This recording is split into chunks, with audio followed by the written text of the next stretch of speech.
सकते हैं। आइए बढ़ते हैं आज की इस कहानी की और मगध राज्य के एक छोटे से गांव में वसुदेव नाम का एक साधारण किसान रहता था।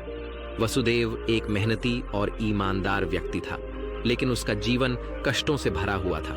उसकी जिंदगी में समस्याओं की कोई कमी नहीं थी। कभी फसलें बर्बाद हो जाती थीं, कभी परिवार में कोई बीमार पड़ जाता था। उसकी पत्नी मणि भी सदैव बीमार रहती और उसके 2 बच्चे भी कमजोर और बीमार थे। वसुदेव के पास खेती के अलावा कोई अन्य साधन नहीं था, लेकिन खेती भी उसके लिए कठिनाई बन चुकी थी। हर दिन सुबह उठकर वसुदेव खेत में जाता, कड़ी मेहनत करता, लेकिन उसकी मेहनत का फल उसे नहीं मिल पाता। गांव के लोग हमेशा कहते, यह सब तुम्हारे भाग्य का खेल है, तुम्हारी किस्मत में यही लिखा है और कोई भी इसे बदल नहीं सकता। यह शब्द सुन सुनकर वसुदेव के मन में गहरी निराशा भर गई थी। वह हमेशा सोचता, क्या सच में मेरा भाग्य पहले से तय है? क्या मैं इसे बदलने के लिए कुछ नहीं कर सकता? अगर मेरे जीवन में पहले से ही यह कष्ट लिखा है, तो मेरी मेहनत का क्या मतलब है? वसुदेव का यह सवाल उसकी जिंदगी में एक बड़ा मोड़ लाने वाला था। हर रात जब वह सोता तो उसके मन में यह विचार आते कि अगर उसका भाग्य पहले से लिखा हुआ है तो उसकी मेहनत का कोई मतलब नहीं है। उसे लगता कि शायद वह किसी अदृश्य शक्ति के अधीन है जो उसके जीवन को नियंत्रित कर रही है। वह अपने जीवन के दुखों को लेकर परेशान था और इसे बदलने का कोई तरीका उसे नहीं सूझ रहा था। वसुदेव के भीतर एक ज्वलंत इच्छा थी कि वह अपने जीवन का उत्तर खोजे। उसने सुना था कि भगवान बुद्ध महान ज्ञान के स्वामी हैं और वे इस तरह के सवालों के उत्तर दे सकते हैं। गांव के एक बुजुर्ग ने उसे बताया था कि बुद्ध इन दिनों पास के जंगल में तपस्या कर रहे हैं और लोगों को उनके जीवन के जटिल सवालों का समाधान दे रहे हैं। वसुदेव ने अपनी पत्नी मणि से कहा, मैं भगवान बुद्ध से मिलना चाहता हूँ। मैं जानना चाहता हूँ कि क्या मेरा भाग्य पहले से तय है या मैं इसे बदल सकता हूँ। मणि ने भी उसे समर्थन दिया, क्योंकि वह जानती थी कि वसुदेव इस सवाल को लेकर अत्यधिक चिंतित था और इसका उत्तर उसे मानसिक शांति प्रदान कर सकता है। अगली सुबह वसुदेव ने यात्रा पर निकलने का निर्णय लिया। उसने अपने खेतों और परिवार की जिम्मेदारी कुछ दिनों के लिए गांव के एक विश्वसनीय मित्र को सौंप दी और बुद्ध की ओर चल पड़ा। उसकी यात्रा लंबी और कठिन थी, लेकिन उसके मन में यह दृढ़ संकल्प था कि वह अपने सवाल का उत्तर पाएगा। वसुदेव की यह यात्रा सरल नहीं थी। उसे कई जंगलों, नदियों और पहाड़ों को पार करना पड़ा। कभी कभी उसे भूखा रहना पड़ता तो कभी रात को ठंड से कांपते हुए सोना पड़ता। रास्ते में कई बार उसे ऐसा लगा कि वह इस यात्रा को छोड़ दे और वापस लौट जाए, लेकिन उसका मन बार बार उसे प्रेरित करता कि वह अपने सवाल का उत्तर पाए बिना नहीं लौटेगा। एक दिन जब वह एक बड़े जंगल से गुजर रहा था, तब उसे एक बूढ़े साधु मिले। साधु ने उसे भोजन दिया और उसके साथ कुछ समय बिताया। साधु ने वसुदेव से उसकी यात्रा का उद्देश्य पूछा। वसुदेव ने साधु को अपनी परेशानी और सवाल के बारे में बताया।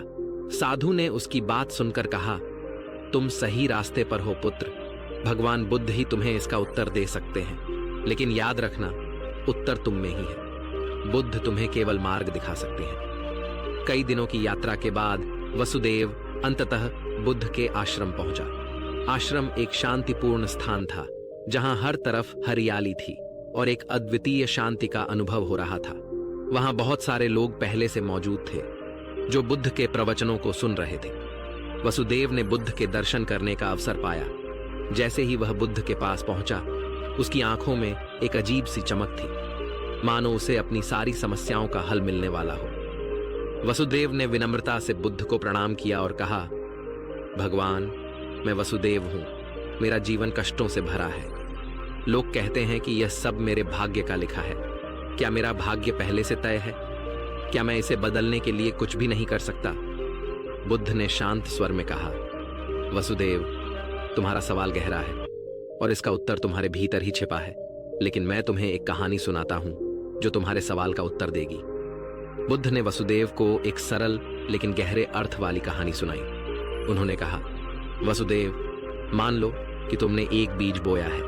अब यह बीज एक पौधा बनेगा और फिर एक बड़ा वृक्ष।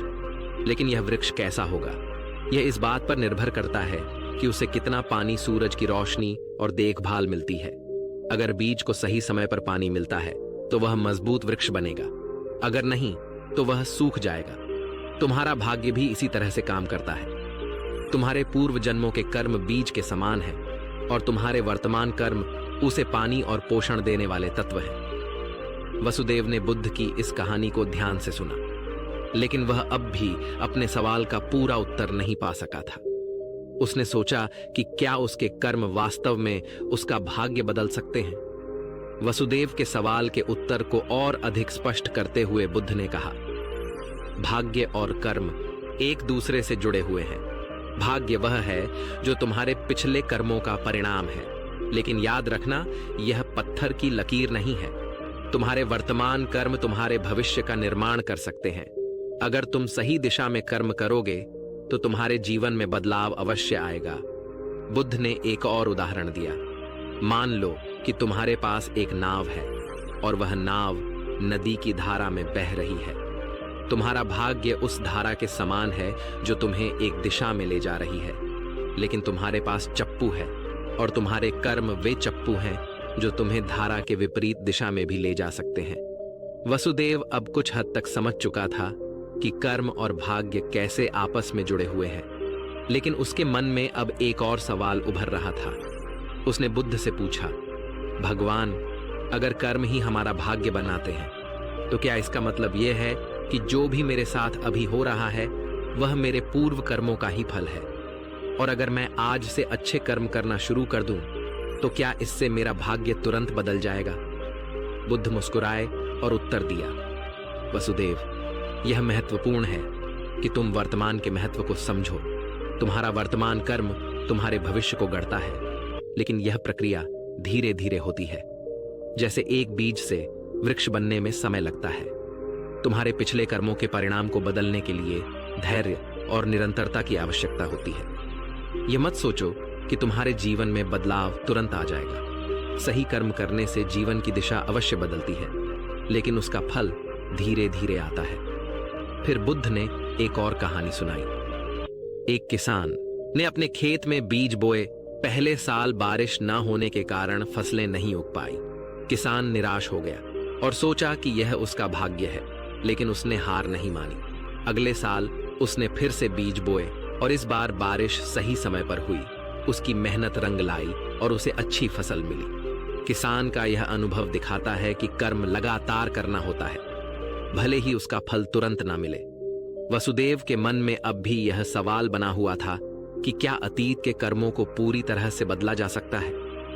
उसने बुद्ध से कहा, भगवान, अगर मेरे पिछले कर्म ही मेरे वर्तमान दुखों का कारण है तो क्या मैं उन्हें पूरी तरह से बदल सकता हूं, या क्या मुझे केवल अपने वर्तमान और भविष्य पर ध्यान केंद्रित करना चाहिए? बुद्ध ने गहरी सांस ली और कहा, वसुदेव, अतीत को बदलना संभव नहीं है। जो हो चुका है वह हो चुका है, लेकिन अतीत को स्वीकार करके ही तुम वर्तमान को सही दिशा में ले जा सकते हो। तुम्हारे वर्तमान कर्म ही तुम्हारे भविष्य का निर्माण करेंगे। अगर तुम अपने अतीत को छोड़कर वर्तमान पर ध्यान केंद्रित करोगे तो तुम्हारा जीवन धीरे धीरे बदलने लगेगा। बुद्ध ने यह भी कहा, अतीत का बोझ उठाने से तुम आगे नहीं बढ़ पाओगे। उसे स्वीकार करो, उससे सीखो और आगे बढ़ो। अपने वर्तमान को अच्छे कर्मों से भर दो और भविष्य तुम्हारा होगा। बुद्ध ने वसुदेव को एक और उदाहरण दिया। एक समय की बात है, एक राजा अपने राज्य में बहुत खुशहाल जीवन जी रहा था, लेकिन एक दिन उसे पता चला कि राज्य में एक गरीब ब्राह्मण है जो बहुत कष्ट में जी रहा है। राजा ने उसे अपने दरबार में बुलाया और पूछा, तुम इतने कष्ट में क्यों हो? ब्राह्मण ने उत्तर दिया, राजा, यह मेरे भाग्य का खेल है। मैं कितना भी परिश्रम करूं, लेकिन मेरा भाग्य मुझे इस गरीबी से बाहर नहीं निकलने देता। राजा ने हंसकर कहा, तुम्हारा भाग्य तुम्हारे पिछले कर्मों का परिणाम हो सकता है, लेकिन तुम्हारे भविष्य का निर्माण तुम्हारे वर्तमान कर्मों से होगा। अगर तुम आज से सही दिशा में कर्म करोगे तो तुम्हारा भविष्य अवश्य बदल जाएगा। राजा ने ब्राह्मण को कुछ मदद दी और उसे अपने जीवन में अच्छे कर्म करने के लिए प्रेरित किया। धीरे धीरे ब्राह्मण ने मेहनत करनी शुरू की और कुछ सालों के बाद उसका जीवन पूरी तरह बदल गया। वह गरीबी से बाहर आ गया और एक समृद्ध जीवन जीने लगा। बुद्ध की बातों ने वसुदेव के मन में एक नई रोशनी जगा दी। उसने महसूस किया कि भाग्य कोई ऐसी चीज नहीं है जो स्थायी हो और जिसे बदला ना जा सके। यह उसके कर्मों का परिणाम था, और अगर वह अपने कर्मों में बदलाव करेगा तो उसका जीवन भी बदल सकता है। वसुदेव अब समझ चुका था कि उसे अपने अतीत के कर्मों को स्वीकार करना होगा और अपने तमान पर ध्यान केंद्रित करना होगा। उसने बुद्ध से कहा, भगवान, मैं अब समझ चुका हूं कि मेरा भाग्य मेरे ही हाथों में है। मैं अपने कर्मों को बदलकर अपने जीवन को एक नई दिशा दे सकता हूं। बुद्ध ने उसे आशीर्वाद दिया और कहा, सही रास्ते पर चलने वाले को कभी निराश नहीं होना चाहिए। जीवन में जो कुछ भी होता है वह हमारे कर्मों का ही परिणाम होता है। अगर हम सही दिशा में कर्म करेंगे तो हमारा भविष्य अवश्य उज्जवल होगा। वसुदेव बुद्ध से विदा लेकर अपने गांव की ओर चल पड़ा। अब उसके मन में एक नई ऊर्जा थी और उसे यह विश्वास हो चुका था कि उसके जीवन में जो भी कष्ट हैं वे उसके अतीत के कर्मों का फल है, लेकिन वह अपने कर्मों से अपने भविष्य को बदल सकता है। गांव में लौटकर वसुदेव ने अपने जीवन में बदलाव की शुरुआत की। उसने खेती में और भी अधिक मेहनत की, अपने परिवार के प्रति और भी अधिक जिम्मेदारी से पेश आया और अपने व्यवहार में संयम और धैर्य को अपनाया। धीरे धीरे उसके जीवन में सकारात्मक बदलाव आने लगे। उसकी फसलें अब बेहतर हो रही थीं, उसका परिवार स्वस्थ रहने लगा और उसका आर्थिक स्थिति भी सुधारने लगी। वसुदेव के जीवन में धीरे धीरे सब कुछ बदलने लगा। उसकी मेहनत और सही कर्मों का फल उसे मिलना शुरू हो गया। गांव के लोग अब उसकी सफलता की कहानियां सुनाने लगे। वे कहे, वसुदेव ने अपने भाग्य को बदला है। उसने अपने कर्मों से यह साबित कर दिया कि भाग्य पहले से तय नहीं होता। वसुदेव के जीवन का यह बदलाव उसे और भी प्रेरित करता रहा और वह हर दिन अपने जीवन को और बेहतर बनाने में जुटा रहा। उसने यह भी समझा कि जीवन में धैर्य का महत्व कितना बड़ा है। समय के साथ वसुदेव गांव के सबसे सफल व्यक्तियों से एक बन गया। वसुदेव एक दिन फिर से बुद्ध के पास गया और उन्हें धन्यवाद दिया। उसने कहा, भगवान, आपने मुझे सिखाया कि भाग्य और कर्म आपस में जुड़े हुए हैं। आपने मुझे दिखाया कि अगर हम सही दिशा में कर्म करें तो हमारा भविष्य बदल सकता है। मैं अब समझ चुका हूं कि भाग्य कोई स्थायी चीज नहीं है और हमें अपने कर्मों पर ध्यान देना चाहिए। बुद्ध ने मुस्कुराते हुए उत्तर दिया, वसुदेव, तुम्हें अब यह समझ आ गया है कि जीवन का सारा खेल कर्मों का है। भाग्य का लिखा हमारे पिछले कर्मों का परिणाम है, लेकिन हमारे वर्तमान कर्म ही हमारे भविष्य को तय करेंगे। जीवन में कभी निराश मत होना, क्योंकि तुम्हारे कर्म ही तुम्हारे सबसे बड़े साथी हैं। वसुदेव अब पूरी तरह से आत्मनिर्भर और आत्मविश्वासी बन चुका था। उसने यह समझ लिया था कि जीवन में कोई भी चीज स्थायी नहीं होती और हमारे कर्म ही हमें हमारे भविष्य की ओर ले जाते हैं। उसने बे के सिखाए गए मार्ग को अपने जीवन में उतारा और अपने जीवन में सुख और शांति का अनुभव किया। इस कथा का संदेश यही है कि हमारा भाग्य पहले से तय नहीं होता। हमारे कर्म ही हमारे भविष्य का निर्माण करते हैं, और अगर हम सही दिशा में कर्म करेंगे तो हम अपने जीवन में सुख और समृद्धि प्राप्त कर सकते हैं। जीवन में कभी हार ना माने, क्योंकि आपके कर्म ही आपके भाग्य को बदल उतारा और अपने जीवन में सुख और शांति का अनुभव किया।